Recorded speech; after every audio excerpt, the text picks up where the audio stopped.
सभी धर्म प्रेमी सज्जनों को सादर नमस्ते। साथियों, बहुत बहुत स्वागत है आपका मेरे इस YouTube चैनल पर। इस स्वाध्याय सत्संग रूपी आध्यात्मिक चर्चा में उपनिषदों पर बात कर रहे हैं और उपनिषदों की श्रृंखला को आगे बढ़ाते हुए कठोपनिषद इस समय प्रसंग में है। कठोपनिषद की चतुर्थ वल्ली। कल 10 श्लोक हमने पूरे कर लिए थे, आज 11वां श्लोक लेते हैं। मनसेवेदमाप्तव्यं नेह नानास्ते किंचन मृत्युः समृत्युं गच्छति यह इहि नानेव पश्यति। इसका भावार्थ है, मन के द्वारा उस एक तत्व की प्रतीति होती है, इंद्रियों द्वारा नहीं। इंद्रियों से जो नानात्व अनेकता दिखाई देती है वह यथार्थ नहीं। एकता का दर्शन ही जीवन है, अनेकता का दर्शन ही मृत्यु है। जो नानात्व ही देखता है, एकत्व नहीं देखता, वह मृत्यु के मुंह में कदम रख देता है। इसका भावार्थ ऐसे समझें, मन से ही यह रहस्य को जाना जा सकता है, विषयों की अनेकता से नहीं। मृत्यु को प्राप्त होता है जो इसमें अनेक रूपता देखता है। अब थोड़ा सा इसको समझने की जरूरत है। मन के द्वारा उसे एक तत्व की प्राप्ति होती है, ये बात सही है। दरअसल मन सब छूट जाता है वैसे वहां पे, लेकिन जो अनुभूति होती है ना, वो मन को होती है। बाद में मन भी छूट जाता है। मैं कहता हूं, neither your body nor mind nor intellect. मन, बुद्धि और शरीर ये आप हो ही नहीं।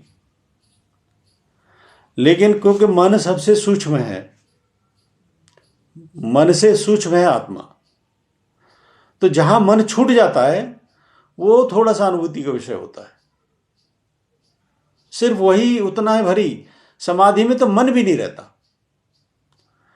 मैं कहता हूं, जब बाहर आते हो तब उसकी अनुभूति मन को होती है, या जब अंदर जाते हो तब उसकी अनुभूति होती है।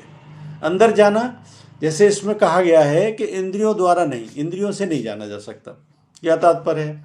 क्योंकि इंद्रियां बिखराव की तरफ ले जाती हैं। एक ही समय में आप आंख कुछ देख रही है, विचार कुछ चल रहा है, कान में कुछ दूसरा सुनाई दे रहा है, तो इंद्रियों का सब बिखराव है। लेकिन इनका स्वामी मन है। तो क्यों कहा गया है इस बात को कि मन से जाना जाता है? कि जब हम ध्यान अवस्था में, ये दरअसल ध्यान की ओर ले जाता है आपको। मैं तो ये जो व्यवस्था बनाने की जो बात करता हूं, वो इसीलिए करता हूं कि वहां पे जो जिज्ञासु बैठेंगे सामने, और जब उनको ध्यान में उतारा जाएगा, असली मजा तो अध्यात्म का तब है। ये तो सिर्फ चर्चा है, सुनना बुनना है, सुनना और कहना है। मैं कह रहा हूं और आप सुन रहे हो, तो जिसको सुनाई दे रहा है उसकी पकड़ में जो चीज आ रही है, तो समझ लो वो है जिज्ञासु। अब उसको उस चीज का आनंद कब मिलेगा? आनंद जब मिलेगा जब समक्ष बैठे होंगे और ध्यान में उतर रहे होंगे। मैं गाइडेंस दे रहा हूं, अगर ध्यान में ऐसे ऐसे उतरो, उतरते चले जाओ। और ध्यान भी कई तरीके के। कब कौन सा ध्यान करना है? तो होता क्या है कि इंद्रियों को जब हम समेटना शुरू करते हैं ध्यान में, होता क्या है कि इंद्रियां समेटना शुरू होती हैं। सबसे पहले तो शरीर व्यवस्थित होना शुरू होता है। इसलिए शरीर की एक आसन की विधि बताइए कि एक आसन में विराजमान होना नितांत आवश्यक है। ध्यान व्यक्ति को प्रगाढ़ हो जाए तो किसी अवस्था में कर सकता है व्यक्ति, लेकिन ध्यान में उतरने के लिए सबसे पहले शरीर को स्थिर किया। शरीर जब स्थिर कर लिया, आसन लगा लिया, तो फिर इंद्रियों को एकाग्र करना शुरू किया, इंद्रियों को समेटना शुरू किया। इंद्रियों को समेटना शुरू हुआ तो फिर वो मन का केंद्रीकरण होना शुरू हो जाता है। केंद्रीकरण शुरू होना जब हो जाता है, फिर धीरे धीरे गहन प्रगाढ़ ध्यान में उतरते जाते हो, तो वही एक अनुभूति का महसूस होती है। एक शेल्टर जैसी अनुभूति होती है कि समथिंग देयर, जिसकी अनुभूति में मन जो है ना आपका तृप्त हो रहा है, जो कि कहीं दूसरी जगह तृप्त नहीं हुआ। ये उपनिषद का ऋषि उस बात को बताने की कोशिश कर रहा है। इस बात को समझे तो अच्छा, इंद्रियों से जो नानात्व अनेकता दिखाई देती है, क्योंकि इंद्रियों का तो बिखराव है, तो अनेकता दिखाई देगी। वो भी इंद्री कुछ देख रही है, कभी किसी देख रही है। आज इंद्री जिस चीज़ को सुंदर देख रही, कल उसको में कुरूपता नजर आएगी। जहाँ पे आपके मन का द्वंद्व चला उस चीज़ के प्रति, विषय वस्तु के प्रति, वही चीज़ खराब लगने लग जाती है। हम कितने देखे होंगे, कभी कभी लोग कहते हैं कि एक दूसरे के लिए जान देने को हाजिर हैं, और किसी बात पे ऐसा एक दूसरे का मन टकरा गया कि वही कि मैं इसकी शक्ल भी नहीं देखना चाहता। कितने उदाहरण आपने देखने वाले। मैं तो कहता हूं सब कुछ जीवन के सामने है, मनुष्य समझना नहीं चाहता, सब कुछ सामने है। तो जो नाना तो अनेकता दिखाई देती है वह यथार्थ नहीं है, वो वास्तविकता है ही नहीं। इसलिए कह रहे हैं हम अधूरा जीवन ऐसे ही जिए चले जाते हैं, भटकाव का। एकता का दर्शन ही जीवन है, और जब समेटना शुरू करते हो तभी तो एकत्व बनना शुरू होता है। और वैसे जब एकत्व अंदर बन जाता है एक बार, तो फिर बाहर भी ये एक नजर आने लग जाता है। दृष्टि चाहिए। कल मैंने जिस श्लोक में ये बात संध्या के समय की बात की थी, उसमें यही प्रसंग है। एकत्व देखना चाहिए तो हर समय आपको नजर आ जाएगा, क्योंकि रिदम में एक संगीत है, एक रिदम में है ये संसार। जो नाना तो देखता है लेकिन जो अलगाव ही देखता है हर समय, तो निश्चित तौर पे वो तो सिर्फ जीवन ऐसे व्यक्ति का बिखरा हुआ है और कुछ भी नहीं। और बिखरा हुआ है तो ऐसा ही व्यक्ति दरअसल, क्योंकि वो संस्कार उसने इकट्ठे किए हुए हैं, पहले इकट्ठे हैं और आगे भी करता जा रहा है, वही मृत्यु है। मैं तो कहता हूं कि वही मृत्यु इसलिए है कि जो पहले करके आए हैं उसमें कुछ एड ऑन गौर कर लिया आपने, जो घटाने के लिए एक अवसर मिला था उसमें और ऐड कर लिए। तो वही जन्म मरण का चक्कर है। फिर संस्कार के कारण ही जन्म होता है, अन्यथा जन्म की कोई आवश्यकता नहीं। एक और श्लोक लेते हैं। अंगुष्ठ मात्र पुरुषो मध्य आत्मनि तिष्ठति ईशानो भूत भवस्य न ततो बीजुगुप्सते एतद्वैतत। इसका भावार्थ है, आत्मा के मध्य में परमात्मा बैठा है। कैसे? अंगुष्ठ मात्र, अर्थात अंगूठे की तरह। जैसे मुट्ठी में चारों तरफ से घिरा हुआ अंगूठा, अथवा अंगुष्ठ मात्र अर्थात अंगूठे जितना। आत्मा में सारा का सारा परमात्मा कैसे समा जाएगा? हम अपने आत्मा में परमात्मा के जितने स्वरूप को जान पाते हैं वह इतना है मानो हमने उसका अंगूठा पकड़ लिया। ठीक ऐसे जैसे बालक अपने पिता की उंगली पकड़कर समझता है कि उसने अपने पिता को, संपूर्ण पिता को पकड़ रखा है। वही भूत और भविष्यत का स्वामी है। उसे जानकर फिर मनुष्य को ग्लानि नहीं होती। संसार के तो हर एक पदार्थ से किसी न किसी समय ग्लानि हो ही जाती है। जिसके ज्ञान से ग्लानि नहीं होती वह है एतत् वैतत्, वही ब्रह्म है। देखिए इसमें थोड़ा सा सूक्ष्म मैंने इसका भाव निकाला है। अंगूठे की तरह जीवात्मा के अंदर परमात्मा बैठा है। जीवात्मा क्या है? हमारा शरीर ही जीवात्मा है। जीव यानी ये पंचभूतों का शरीर, ये हो गया जीव, और इसके अंदर जो चेतन सत्ता है वो होगी आत्मा। इसलिए शरीर को कहते हैं जीवात्मा। सबसे पहले तो इस जीवात्मा शब्द समझने की जरूरत। तो बैठा है न, अच्छा वह स्वामी है, और वही जो चेतन सत्ता है वही स्वामी है। इस शरीर का भी वही स्वामी है।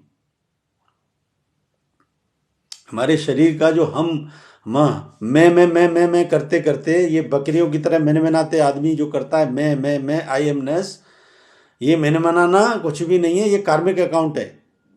असली स्वामी वो है। असली स्वामी आपका मूल स्वरूप है, आत्मा है असली स्वामी। और प्रत्येक व्यक्ति शरीर नहीं आत्मा है, तो वह स्वामी है। भूत और भविष्य में वही है, ऐसा सोचते हैं। और भूत और भविष्य में, जैसा मैंने बताया था कि भूत की अगर आप सोच रहे हैं, भूत और भविष्य में वो नहीं है। भूत और भूत की अगर आप सोच रहे हैं तो इसका मतलब कुछ पास्ट एक्सपीरियंसेस हैं। आइदर दे आर सैड और गुड। गुड को अच्छा सोचते हैं तो अरे यार बड़ा अच्छा उस समय एंजॉय किया था, ऐसा प्रतीत होता है कभी कभी। अन्यथा जब व्यक्ति ऐसे मोड पे होता है, जब वो निर्णायक मोड पे होता है, तो वो हमेशा सैड को ही सोचता है। सैड मन का भी ख्याल ही सदा ज़्यादातर है सैडनेस को में घिरा रहना है। तो वहाँ पे पास्ट में सोच रहे हो तो वो सैडनेस का प्रतीक है, फ्यूचर में सोच रहे हो तो उसमें थोड़ा सा एक्साइटमेंट है। एक्साइटमेंट भी जो है ना वो काल्पनिक है। आप देखते हो कितने लोग एक्साइटमेंट में बहुत कुछ करते हैं, लेकिन वो सोचते हैं कि मेरी ये जिंदगी कितनी बड़ी गलती थी जो मैंने इस तरफ कदम रख दिया। कितने आपको उदाहरण मिलेंगे। तो that excitement is also momentary. वो उसी क्षण आपको ऐसा प्रतीत होता है कि ऐसा हो जाएगा, वैसा होता नहीं।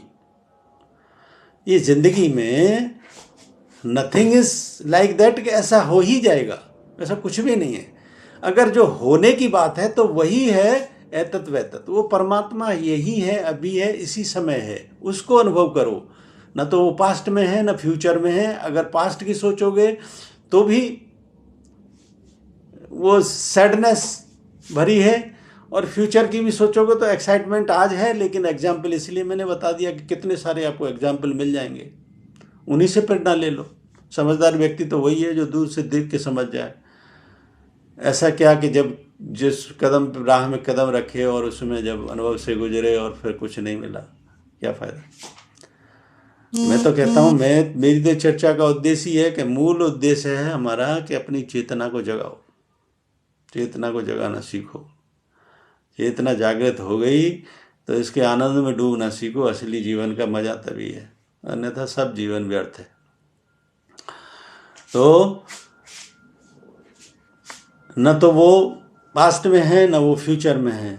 और अंगूठे मास्ते की जो इसमें वर्णन हो रहा है कि अंगूठे की तरह जीवात्मा, जैसे हमने ये अंगुली में बंद कर लिया ये अंगूठा, अब मेरे अंगूठा तो इसके अंदर है, तो वैसे ही ये अगर शरीर है मेरा तो इसमें जीवात्मा है। अच्छा, जिसमें जो अंगूठे का उदाहरण क्यों दिया जा रहा है कि जब हम मन को एकाग्र करते हैं, जब हमारी इंद्रियां सिमटती हैं, अंतर्गामी होनी शुरू होती हैं, सिमटती हैं इंद्रियां, तो मन अंतर्मुखी होता है, अंतर्मुखी होता है।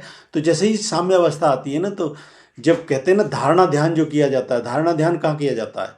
या तो चेस्ट पे, यहाँ पे बीच में जो हृदय आकाश ये है, वो हृदय नहीं, जो हमारा हृदय होता है, heart, that is not that heart. ये हृदय आकाश होता है जो मध्य का क्षेत्र है, इसको बोलते हैं हृदय आकाश आध्यात्म की भाषा में, ये है हृदय आकाश।